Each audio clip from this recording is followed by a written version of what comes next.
චලිතය theory video අංක 3.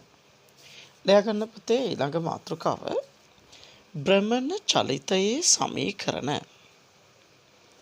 භ්‍රමණ චලිතයේ සමීකරණ. හරි. මම භ්‍රමණ චලිතයේ සමීකරණ ඔබට පැහැදිලි කරන්නේ සරල රේඛීය චලිතයත් එක්ක. මෙතනින් පස්සේ තියෙන හැම දෙයක්ම ඔබට මම පැහැදිලි කරන්නේ සංකල්ප අවබෝධ කරලා දෙන්නේ සරල රේඛීය චලිතයත් එක්ක සංසන්දනය කරමින්. මම ඔයාලට මතක් කරන්නම්ක පුතේ සරල රේඛීය චලිතය. ඒතර ඒක සරලයි. දැන් සරල රේඛීය චලිතයේදී වස්තුවක් u ප්‍රවේගයෙන් t සමානයි බිඳුවේදී චලිතය ආරම්භ කරනවා නම් එයා කිසියම් සිම්පල් t කාලයකදී v ප්‍රවේගයක් ලබා ගන්නවා නම් එයා ත්වරණය වෙනවා නම් එයාගේ විස්ථාපනය s නම් සරල රේඛීය චලිතයේ පළවෙනි සමීකරණය කොහොමද අපි ගත්තේ? මතක ඇති ඔයාලට. කොහොමද අපි සරල රේඛීය චලිතයේ පළවෙනි සමීකරණය ගත්තේ? ත්වරණය සමාන කරනවා ප්‍රවේග වෙනස බෙදීම ගත වෙන කාලයට. එතකොට ප්‍රවේග වෙනස බෙදුවා ගත වෙන කාලය. ප්‍රවේග වෙනස කවුද? අවසාන ප්‍රවේගයේ v, ආරම්භක ප්‍රවේගයේ u. ඒක බෙදුවා කාගෙන්ද පුතේ? ගත වෙන කාලය. ඒතර t මේ පැත්තට ගේන්න. at සමානයි v ඍණ u. එතකොට v සමානයි u මේ පැත්තට ගෙනාවම u ධන at. ඔයාලට මතක ඇති. හරි. දැන් ඔය විදිහට තමයි භ්‍රමණ චලිතයේ පළවෙනි සමීකරණය අපි ලබා ගන්නේ. මම ලස්සනට ඇඳලා පෙන්නන්නම් මෙන්න මෙහෙම. හරි. දැන් ඔන්න මම රූප සටහන ඇඳා. ඔන්න පුතේ මෙන්න මේ p කියන අංශුව මේ t සමාන බිඳුව මොහොතේදී චලිතය ආරම්භ කරනවා. චලිතය ආරම්භ කරන්න දැන් රේඛීය චලිතයේදී නම් ආරම්භක වේගය u. රේඛීය චලිතයේදී වේගය වෙනුවට නැත්නම් ප්‍රවේගය වෙනුවට අපි දන්නවා භ්‍රමණ චලිතයේදී අර්ථ දක්වන්නේ කෝණික ප්‍රවේගය. ඒතර ඔමේගා 1 කියන කෝණික ප්‍රවේගයකින් එයා චලිතය ආරම්භ කරනවා. ආරම්භ කරලා සිම්පල් t කාලයකදී එයා θ කෝණයක් භ්‍රමණය වෙනවා. හරිනේ? සිම්පල් t කාලයකදී පුතේ එයා θ කෝණයක් භ්‍රමණය වෙනවා. θ කෝණයක් භ්‍රමණය වෙනකොට එයාට ලැබෙනවා ඔමේගා 2 කියන කෝණික ප්‍රවේගය. හරිනේ? එතකොට ආරම්භක කෝණික ප්‍රවේගය ඔමේගා 1. සිම්පල් t කාලයකදී එයා භ්‍රමණය වෙලා එයා ලබා ගන්නවා ඔමේගා 2 කියන කෝණික ප්‍රවේගයක්. ඒතර එයාගේ කෝණික විස්ථාපනය වෙන විදිහකින් කිව්වොත් භ්‍රමණය වෙච්ච කෝණය කෝණික විස්ථාපනය වෙන විදිහකින් කිව්වොත් භ්‍රමණය වෙච්ච කෝණය අපි ගන්නවා θ කියලා. දැන් බලන්න රේඛීය චලිතයේදී විස්ථාපනය s වෙනුවට භ්‍රමණ චලිතයේදී යෙදෙන්නේ කෝණික විස්ථාපනය. අපි ඒක දන්නවා. රේඛීය චලිතයේදී ආරම්භක වේගය u වෙනුවට භ්‍රමණ චලිතයේදී ලැබෙන්නේ ආරම්භක කෝණික ප්‍රවේගය ඔමේගා 1. රේඛීය චලිතයේදී අවසාන ප්‍රවේගය v වෙනුවට භ්‍රමණ චලිතයේදී අවසාන කෝණික ප්‍රවේගය ඔමේගා 2. එතකොට පුතේ රේඛීය චලිතයේදී මෙයාට ත්වරණයක් තියෙනවානේ. එහෙනම් රේඛීය චලිතයේදී ත්වරණය වෙනුවට භ්‍රමණ චලිතයේදී අපි අර දක්වන භෞතික රාශියක් කෝණික ත්වරණය. ඔය කෝණික ත්වරණය සංකේතවත් කරනවා අපි ඇල්ෆා අකුරෙන්. කෝණික ත්වරණය පුතේ අපි සංකේතවත් කරන මොන අකුරෙන්ද? ඇල්ෆා අකුරෙන්. එතකොට ආරම්භක කෝණික ප්‍රවේගය ඔමේගා 1. සිම්පල් t කාලයකදී අවසාන කෝණික ප්‍රවේගය ඔමේගා 2. එතකොට භ්‍රමණය වෙච්ච කෝණය වෙන්නේ θ. භ්‍රමණය වෙච්ච කෝණය වෙන්නේ θ. ඒතර කෝණික ත්වරණය වෙන්නේ ඇල්ෆා. හරිනේ? ඉතින් බලන්න අනුරූප රාශි. රේඛීය චලිතයේදී u වෙනුවට ඔමේගා 1. රේඛීය චලිතයේදී v වෙනුවට ඔමේගා 2. කාලේ t වෙනුවට t ම තමයි. විස්ථාපන s වෙනුවට කෝණය θ මනින් රේඩියන් වලින්. ත්වරණය වෙනුවට කෝණික ත්වරණය ඇල්ෆා. පුතේ මෙතෙන්දී අපි අර දක්වන පළවෙනි භෞතික රාශිය තමයි කෝණික ත්වරණය. අපි ත්වරණය අර දක්වුවේ ප්‍රවේග වෙනස බෙදීම කාලේනේ. එහෙනම් කෝණික ත්වරණය කොහොමද අර දක්වන්නේ? කෝණික ත්වරණය ඇල්ෆා නම් කෝණික ත්වරණය අර දක්වන පුතේ කෝණික ප්‍රවේග වෙනස බෙදීම ගත වන කාලය. මේ කෝණික ප්‍රවේග වෙනස සංකේතවත් කරනවා මෙන්න මේ ඩෙල්ටා අකුරෙන්. ඔමේගා කියන්නේ කෝණික ප්‍රවේගය. ඩෙල්ටා ඔමේගා කියලා කියන්නේ පුතේ කෝණික ප්‍රවේග වෙනස. ඉතින් කෝණික ප්‍රවේග වෙනස බෙදීම කාලය. කෝණික ප්‍රවේග වෙනස අවසාන කෝණික ප්‍රවේගය ඔමේගා 2. ඍණ ආරම්භක කෝණික ප්‍රවේගය පුතේ ඔමේගා 1 එක බෙදනවා ගතවන කාලය t ගෙන්. හරි නේද? right. එතකොට දැන් t මේ පැත්තට ගේන්නේ ඇල්ෆා t සමානයිනේ ඔමේගා 2 ඍණ ඔමේගා 1ට මේක ඇල අතරින්. එතකොට ඔමේගා 2 සමාන වෙනව කාටද? ඍණ ඔමේගා 1 මේ පැත්තට ධන ඔමේගා 1. එතකොට එනවා ඔමේගා 1 ධන ඇල්ෆා t. මට කියන්න මේක අනුරූප වෙන්නේ රේඛීය චලිතයේ මොන සමීකරණයටද?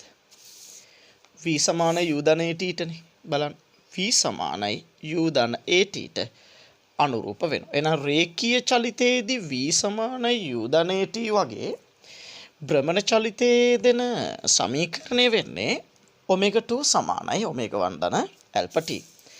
පුතේ රේඛීය චලිතයේදී මේ චලිත සමීකරණ අපි අර්ථ දක්වන්නේ නියත කෝණික ත්වරණයෙන් චලිත වන වස්තුන් සඳහා. නියත කෝණික ත්වරණයෙන් චලිත වන වස්තුන් සඳහා තමයි අපි කෝණික ප්‍රවේගය සරල රේඛීය චලිතයේදී චලිත සමීකරණ අර්ථ දක්වන්නේ. එහෙනම් භ්‍රමණ චලිතයේදීත් අපි චලිත සමීකරණ ගන්නේ නියත කෝණික ත්වරණයකින් චලිත වන වස්තුන් සඳහා පමණයි. හරි. අපි දැන් ඔක මුලින් ඉඳලා පොඩ්ඩක් සටහන් කරගමු. මාතෘකාව ලියුවා නේද? භ්‍රමණ චලිතයේ සමීකරණ. හරි. ඉස්සලා පුතේ ඇඳ ගන්න මෙන්න මේ රූපේ. වීඩියෝ එක නවත්තලා මේ රූපේ ඇඳ ගන්න. හරි. මෙහෙම ලියන්න. රූපේ පරිදි p නම් අංශුව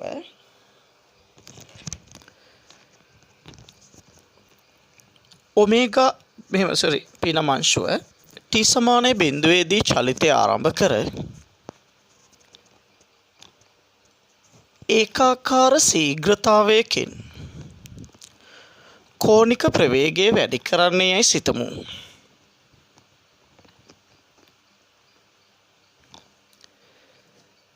හරි. චූටි තරුවක් දාලා යන්න. චූටි අනුමාත්‍රකාවක් වගේ. අර මාත්‍රකාවට අදාළ තරුවක් දාලා රතු පැන ලියා ගන්න. කෝණික ත්වරණය වරහන් ඇතුලේ ඇල්ෆා. කෝණික ත්වරණය වරහන් ඇතුලේ ඇල්ෆා. හරි. මෙහෙම ලියන්න. මෙහෙම ලියන්න. භ්‍රමණ චලිතයක දෙන අංශුවක කෝණික විස්ථාපනය වෙනස් වීමේ ශීඝ්‍රතාවයයි. භ්‍රමණ චලිතයේ දෙන අංශුවක කෝණික විස්ථාපනය වෙනස් වීමේ ශීඝ්‍රතාවයයි. කෝණික විස්ථාපනය වෙනස් වීමේ ශීඝ්‍රතාවයයි. කෝණික විස්ථාපනය වෙනස් වීමේ ශීඝ්‍රතාවයයි. හරිනේ. කෝණික විස්ථාපනය වෙනස් වීමේ ශීඝ්‍රතාවයයි. ශීඝ්‍රතාවයයි. හරි. ඒකට ලියා ගන්න සමීකරණයක් විදිහට කෝණික ත්වරණය සමානයි කෝණික ප්‍රවේග වෙනස බෙදීම කාලය. කොටු කරගන්න. ඒක මම මෙතන ලිව්වේ නැහැ. මෙහෙම ලියන්න. කෝණික ත්වරණය සමානයි කෝණික ප්‍රවේග වෙනස බෙදීම කාලය කොටු කරගන්න. හරිනේ? හරි. ඊට පස්සේ පුතේ මෙහෙම දාගන්න. ඇල්ෆා සමානයි ඩෙල්ටා ඔමේගා බෙදීම t. මේක ඇල්ෆා කියන කෝණික ත්වරණය ඩෙල්ටා ඔමේගා බෙදීම t. හරි. ලියන්න පුතේ. දැන් පහත මෙහෙම ලියන්න. දැන් ඉහත දී ඇති රූපයේ අංශුව චලිත වන්නේ නියත කෝණික ත්වරණයෙන් වන නිසා. නියත කෝණික ත්වරණයෙන් වන නිසා. නියත කෝණික ත්වරණයෙන් වන නිසා.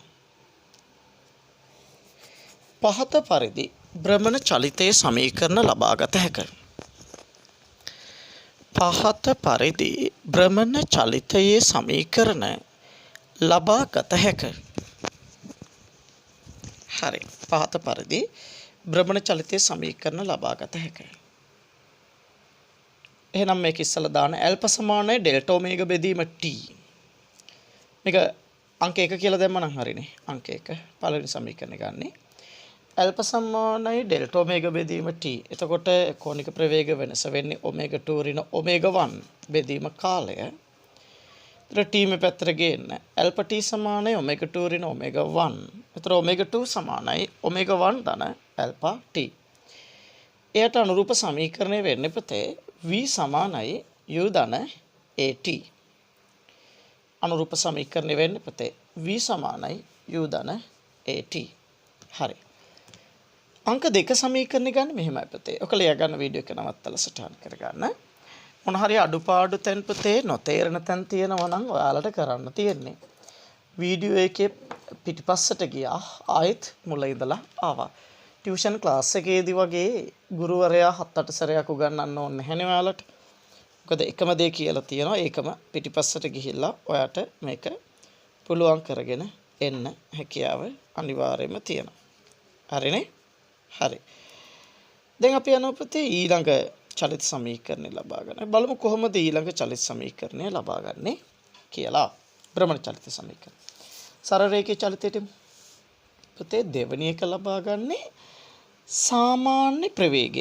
දැන් නියත ප්‍රවේගයෙන් අංශුව චලිත වෙන්නේ පුතේ අංශුව චලිත වෙන්නේ නියත ප්‍රවේගයෙන් නම් අංශුව චලිත වෙන්නේ නියත ප්‍රවේගයෙන් නම් අපි දන්නවා සාමාන්‍ය ප්‍රවේගය. සාමාන්‍ය ප්‍රවේගය ගන්න ක්‍රම දෙකක් තියෙනවා. එකක් තමයි මුළු විස්ථාපනය බෙදුවා ගතවන කාලයෙන්. ඔක පළවෙනි සමීකරණය. සාමාන්‍ය ප්‍රවේගය ගන්න පුළුවන් ත්වරණයේ නියත නම් ආරම්භක ප්‍රවේගයයි අවසාන ප්‍රවේගයයි එකතු කළ දෙකෙන් බෙදනවා. මේවා පුතේ අපි සරල රේඛීය චලිතයේදීත් ඉගෙන ගත්ත දේවල්. ඒකම තමයි පුතේ මෙතෙන්දී සංසන්දනය කරන්න යන්නේ. එතකොට ඔබට මතක ඇති මේකයි සමාන කරනවා. එතකොට s බෙදීම t සමාන වුණා කාටද පුතේ? u ධන v බෙදීම 2. එහෙනම් s සමාන කවුද? u ධන v බෙදීම 2 වාරයක් t. ඕකනේ අපිට ආපු දෙවෙනි සමීකරණ. සරල රේඛීය චලිත ඉති භ්‍රමණ චලිතත් එහෙමයි. මෙතන අපි අර දක්වනවා සාමාන්‍ය කෝණික ප්‍රවේගය. අපි හිතමු ඔමේගා නෝට් කියලා. ඔමේගා නෝට් ගන්න ක්‍රම දෙකක් තියෙනවා. ඉතින් සාමාන්‍ය වේගයක් ගන්න මුළු විස්ථාපනයේ බෙදීම කාලයනේ. එහෙනම් මෙතනත් පුතේ සාමාන්‍ය කෝණික ප්‍රවේගය ගන්න පුළුවන් ක්‍රම දෙකකට. එකක් මුළු කෝණික විස්ථාපනයේ බෙදුව ගතවන කාලයෙන්. මුළු කෝණික විස්ථාපනය කවුද? ටීටනේ. රේඛීය චලිතයේදී විස්ථාපනය වෙනුවට භ්‍රමණ චලිතයේදී දෙන්නේ කෝණික විස්ථාපනය. එක බෙදුව පුතේ ගතවන කාලයෙන්. ඔක මම ගත්තා පළවෙනි සමීකරණය. තව ක්‍රමයක් තියෙනවා. මොකද්ද? ආරම්භක වේගය. හැබැයි මේක ගන්න නම් ආරම්භක වේගයයි අවසාන වේගයයි එකතු කළ දෙකෙන් බෙදලා ගන්න නම් මේ ත්වරණය නියත වෙන්න ඕන. ඉතින් ත්වරණය නියත වෙන්නේ නැත්නම් ඒක ගන්න බෑ. ඉතින් ඔබ ඊටාම පැහැදිලිව තේරුම් ගන්න ඕන ත්වරණය නියත වෙන්නම වෙනවා මෙතන. ඉතින් මෙතන ත්වරණය නියතයි. එහෙනම් කෝණික ත්වරණය නියත නම් විතරයි භ්‍රමණ චලිත සමීකරණ අර දක්වන්න පුළුවන්. රේඛීය චලිතයේදී වුණත් ත්වරණය නියත නම් විතරයි අපි චලිත සමීකරණ අර දැක්වෙයි. එහෙනම් මෙතනත් අනිවාර්යයෙන්ම කෝණික ත්වරණය නියත වෙනවා. ඒතර ආරම්භක කෝණික ප්‍රවේගය ඔමේගා 1 අවසාන කෝණික ප්‍රවේගය ඔමේගා 2 එක බෙදනවා දෙකෙන්. ඉතින් දෙකෙන්ම ගත්තේ සාමාන්‍ය කෝණික ප්‍රවේගය වර නිසා 1යි 2යි සමානයි. පළවෙනි සමීකරණය දෙවෙනි සමීකරණය සමාන වීමෙන් මෙතන නො t බෙදීම t සමානයි. ඔමේගා 1 ධන ඔමේගා 2 බෙදීම 2. එතකොට පුතේ t සමාන වෙනවා. t මේ පැත්තට ගේන්න. ඔමේගා 1 ධන ඔමේගා 2 දෙකෙන් බෙදලා එක ගුණ කරනවා කාගෙන්ද? t ගෙන්. බලන්න පුතේ මේක අර සරල රේඛීය චලිතයේ මේකට අනුරූපයි. θ වෙනුවට කවුද? s. ඔමේගා 1 වෙනුවට u. ඔමේගා 2 වෙනුවට v. බෙදීම 2 වාරයක් කාලේ t. බලන්න පුතේ. එහෙනම් භ්‍රමණ චලිතයේ සමීකරණ කියලා අපි අමුතුවෙන් මතක තියාගන්න ඕනද? නැහැ. අපිට කොහොමත් සරල රේඛීය චලිතයේ චලිත සමීකරණ 4 මතකයි. ඉතින් සරල රේඛීය චලිතයේ චලිත සමීකරණ හතර මතක නිසා ඒකෙම අපිට ගන්න පුළුවන්. දැන් බලන්න v සමාන u ධන t v වෙනුවට omega 2 omega 1 ධන alpha t මේක එයා වෙනුවට theta සමාන omega 1 ධන omega 2 බෙදීම දෙක වාරයක් t. එහෙනම් භ්‍රමණ චලිතයේ ගැටලු විසඳන කොට ලේසිම ක්‍රමය තමයි පුතේ රේඛීය චලිතයෙන් හිතනවා.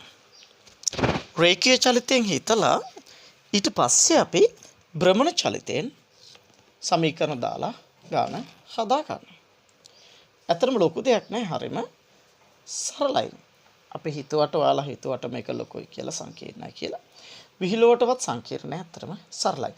දැන් අපි මේ සමීකරණ දෙක භාවිත කළා තමයි අනිත් ඒවා ලබා ගන්න. තුන්වෙනි එක. දැන් අපි ගත්ත පළවෙනි සමීකරණය මොකද්ද? පළවෙනි සමීකරණය තමයි omega 2 සමානයි omega 1 ධන alpha t නේ සමීකරණ මේක ඒ කියලා ගමුකෝ. දෙවෙනි එක ගත්තේ theta සමානයි omega 1 ධන omega 2 බෙදීම දෙක වාරයක් t. මේකේ නෝ b සමීකරණය. omega 2 සමානයි omega 1 ධන alpha t ඒ සමීකරණය. theta සමානයි omega 1 ධන omega 2 බෙදීම දෙක වාරයක් t b සමීකරණය. නේද? හරි. දැන් අපි කරන්නේ කැපිටල් A සමීකරණයෙන් t යුක්ත කරනවා. මෙයාගෙන් t යුක්ත කරලා කැපිටල් A සමීකරණය කියන්නේ omega 2 ඍණ omega 1 සමාන alpha t නේ t යුක්ත කරා. omega 2 ඍණ omega 1 alpha ගෙන් බෙදුවා නම් හරිනේ. නේද? සමානයි t. හරිද? මේ ගන්න එක කියලා. මේකේ t යුක්ත කරමු. b සමීකරණයෙන් අපි එනවා θ සමානයි omega 1 ධන omega 2 බෙදීම දෙක වාරයක් t. එතන මෙතන t යුක්ත කරන්න. දෙක මේ පැත්තට ගේන 2 θ බෙදීම මේ කැල මේ පැත්තට ගේන omega 1 ධන omega 2. ඒක සමානයි t. මේක එනවා දෙවෙනි සමීකරණය. දැන් හොඳට බලන්න පුතේ. මෙතන t සහ මෙතන t සමානයි නේද? මෙතන t සහ මෙතන t සමානයි. tt සමාන වෙනකොට දැන් මෙතන 1 2 සමාන වුණාම මෙතන omega 2 ඍණ omega 1 බෙදීම alpha සමාන වෙනවා. මේ කැලල සමාන වෙනවා. මේක මෙහෙම අපි දාමු. මෙන්න මේ කැලලට මොකද්ද? 2 θ බෙදීම omega 2 ධන omega 1 omega 1 ධන omega 2 එහෙම ලිව්වා. දැන් මෙයා මේ පැත්තට ගේන්න. omega 2 ඍණ omega 1 වාරයක් මෙතන නෝ omega 2 ධන omega 1 සමානයි 2 θ වාරයක් alpha. ඉතින් පුතේ මේ තියෙන වර්ග දෙකක අන්තරේ x ඍණ y වාරයක් x ධන y කියන්නේ x වර්ග ඍණ y වර්ගනේ. එහෙනම් මෙතන තියෙන්නේ omega 2 වර්ග ඍණ omega 1 වර්ග සමාන වෙනවා 2 alpha θ. ඉතින් මෙතන නෝ omega 2 වර්ග සමානයි ඍණ omega 1 වර්ග එහා පැත්තට ගේන්න. ඍණ omega 1 වර්ගය පැත්තට ගෙන omega 1 වර්ග ධන 2 alpha θ. ඔන්න ඔය විදියට අපිට එනවා තුන්වෙනි සමීකරණ. මේක අනුරූප වෙන්නේ කාටද? omega 2 වෙන එක v කියන්නේ v වර්ග සමානයි. omega 1 කියන්නේ u වර්ග ධන 2. ත්වරණය වෙනකොට a s මේක අනුරූප වෙන්නේ v වර්ග සමානයි u වර්ග ධන 2 as කියන සමීකරණයට සරල රේඛී චලිතය. නේද පුතේ? එහෙනම් බලන්න චලිත සමීකරණ හතරට අනුරූපව තමයි භ්‍රමණ චලිතයේ සමීකරණ ලැබෙන්නේ. ඉතින් මම මේක ආයිසරයක් ඔයාට කියලා දුන්නත් මේ ටිකමයි කියලා දෙන්නේ. මුලින් ඉඳලා ආයෙත් ඔයා බලන්න. අපි මේ ටික ලියාගමු. අංක 2 කියලා ලියා ගන්න. මේ අංක 3නේ. අංක 2 කියලා ලියා ගන්න. එමෙ ලියන්න පුතේ. නියත කෝණික ත්වරණයෙන් අංශුව චලිත වන අතර අංශුවේ සාමාන්‍ය කෝණික ප්‍රවේගයයි. ක්‍රම දෙකකින් අර්ථ දැක්විය හැක. අංශුවේ සාමාන්‍ය කෝණික ප්‍රවේගය ක්‍රම දෙකකින් අර්ථ දැක්විය හැක. ලියන අංක 1. සිංහල ලියන අංක 1. සාමාන්‍ය කෝණික ප්‍රවේගය සමානයි මුළු කෝණික විස්ථාපනය බෙදීම කාලයයි. සාමාන්‍ය කෝණික ප්‍රවේගය සමානයි මුළු කෝණික විස්ථාපනයේ බෙදීම කාලය. කියන්නේ ගත වන කාලය. අංක 2 ලියන්න පුතේ. සාමාන්‍ය කෝණික ප්‍රවේගය සමානයි ආරම්භක කෝණික ප්‍රවේගය ධන අවසාන කෝණික ප්‍රවේගය බෙදීම 2. ආරම්භක කෝණික ප්‍රවේගය ධන අවසාන කෝණික ප්‍රවේගය බෙදීම 2. බෙදීම 2. හරිනේ? right. දැන් පුතේ අපි මේ ටික ලියාගමු. සාමාන්‍ය කෝණික ප්‍රවේගය ඔමේගා නෝට් නම් වීඩියෝ එක නවත්තලා මෙතනින් පටන් අරගෙන ලියාගෙන එන්න මෙතෙන්ට. ඊට පස්සේ මේ සමීකරණේ දාන්න කොට කරගන්න මේකත් දාගන්න මේක අනුරූප සමීකරණ සරල රේඛී චලිතය. ඒකයි දාලා තියෙන අනුරූපයි කියන්නේ. right. අංක 3 කියලා පුතේ. අංක 3 කියලා මේ දෙක ලියා ගන්න. අපි කරේ මෙයාගේ ටි යුක්ත කරා මෙයාගේ ටි යුක්ත කරා සුළු කරා. වීඩියෝ එක නවත්තලා මේ ටික ලියාගෙන මෙතන කල් ලියා ගන්න. වීඩියෝ එක නවත්තලා ඊටු ටික ලියා ගන්න මෙතෙන්ට එනකම්. වීඩියෝ එක නවත්තලා ඊටු ටිකත් ලියා ගන්න. හරිනේ? හරි. අපි යමු 4 වෙනි සමීකරණයට. අංක 4 ගන්න මෙහෙමයි. අපි දන්නා පුතේ ඒ සමීකරණේ කවුද? v සමාන u ධන t වගේ omega 2 සමානයි omega 1 ධන alpha t. ඒ සමීකරණේ. අනිත් එක්ක කවුද b සමීකරණේ? s සමාන u ධන v බෙදීම 2 වාරයක් t වගේ. s කියන්නේ θ. u කියන්නේ omega 1 ධන v කියන්නේ omega 2 බෙදීම 2 වාරයක් t නේ. පුතේ මෙන්න මේ omega 2 අගය මෙතෙන්ට ආදේශ කරන්න පුළුවන් අපිට. දැන් මෙතන තියෙන omega 2 කියන්නේ omega 1 ධන alpha t කියලා. මෙතන තියෙන පුතේ omega 2 කියන්නේ omega 1 ධන alpha t කියලා. ඒක මෙතෙන්ට ආදේශ කරමු. එහෙනම් capital A හි omega 2 අගය බීටා ආදේශයෙන්. හරි. දැන් මේක ලියා ගන්න වීඩියෝ එක නවත්තලා මේක සටහන් කරගෙන මේක ලියා ගන්න. capital A හි omega 2 අගය බීටා ආදේශයෙන්. හරි. දැන් පුතාලා මේ වීඩියෝ එක නවත්තලා තනියෙන් කරන්න බලන්න උත්සාහ කරන්නකෝ. ආයි බලමු අපේ අදාළ සමීකරණ නැවද කියලා. මොකද මේවා සරල රේඛී චලිතයේදී පැහැදිලිව විග්‍රහ කරලා තියෙනවා. හරිනේ? හරි. දැන් මෙතන omega 2 වගේ බීටා ආදේශයෙන් අපිට මේක එහෙනම් අපි ගමු. දැන් බලමු පුතේ. එතකොට θ සමානයි omega 1 ධන omega 2 කියන්නේ මේකනේ. කවුද? omega 1 ධන alpha t. බෙදීම 2 වාරයක් t. ඉතින් පුතේ θ උක්ත කරන්න. omega 1 2යි omega 1. 2යි omega 1 t ගෙන් ගුණ කරාම 2යි omega 1 t. මෙතන alpha t t ගෙන් ගුණ කරාම alpha t වර්ග. බෙදීම 2. ඒක ලියා ගන්න ඉවෙ නැත්නම්. θ සමානයි omega 1 t දෙකෙන් බෙදුර පස්සේ 2යි omega 1 t දෙකෙන් බෙදුර පස්සේ මෙතන omega 1 t. දාන alpha t වර්ග දෙකෙන් බෙදුර පස්සේ නෝ භාගයයි alpha t වර්ග කියලා.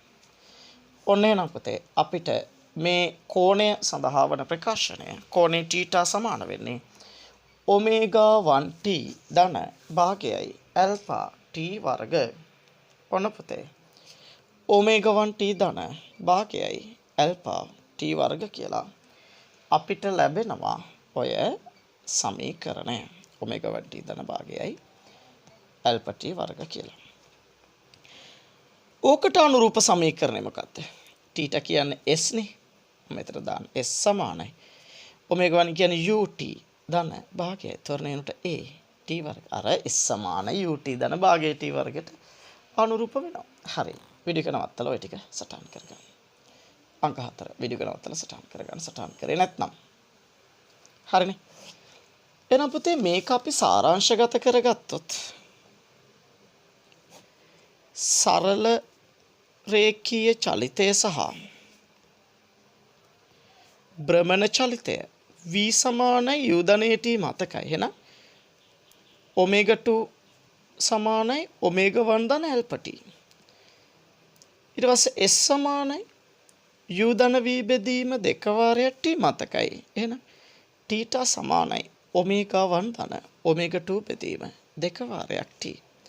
ඊට පස්සේ s සමාන ut ධන භාගයයි t වර්ග වෙනකොට t ට සමානයි ඔමේගා 1t ධන භාගයයි ඇල්ෆා t වර්ග. එතන මෙතන වෙනවා අනිත් එක v වර්ග සමානයි u වර්ග ධන 2s. එතන එනවා ඔමේගා 2 වර්ග සමානයි ඔමේගා 1 වර්ග ධන 2 ඇල්ෆා තීටා. බලන්න පුතේ. එහෙනම් භ්‍රමණ චලිතය කියලා 아무තු දෙයක් නැහැ. භ්‍රමණ චලිතය කියලා කියන්නේ හරියට සරල රේඛීය චලිතේ හේවණැල්ල වගේ තමයි නේද පුතේ? භ්‍රමණ චලිතය කියලා ඇත්තටම දෙයක් නැහැ. සරල රේඛීය චලිතය භ්‍රමණ චලිතයක් විදියට යෙදනවා කියලා හිතුවොත් ඒකම තමයි පුතේ තියෙන්නේ. අර මුලින් අපි ගත්ත ඔමේගා අර්ථ දක්වන විදිය. රේඛීය චලිතය අර්ථ දක්වන විදියමයි. කෝණික ත්වරණයේ ඇල්ෆා අර්ථ දක්වන විදිය. රේඛීය චලිතයේදී ත්වරණය අර්ථ දක්වන විදියමයි පුතේ. නේද? ඔය හැම දෙයක්ම එකම ආකාරයට එන්නේ. එකම ආකාරයට එන්නේ. ඒතර මේ රේඛීය චලිතයේ සමීකරණ, භ්‍රමණ චලිතයේ සමීකරණ ටිකම තමයි. එහෙනම් ওই ටික මතක තියාගෙන අවබෝධ කරගෙන නෝට් ටික ලියාගෙන ඉන්න. අපි පුතේ ඊළඟ වීඩියෝ එකේ ඊළඟ කොටස් සාකච්ඡා කරමු.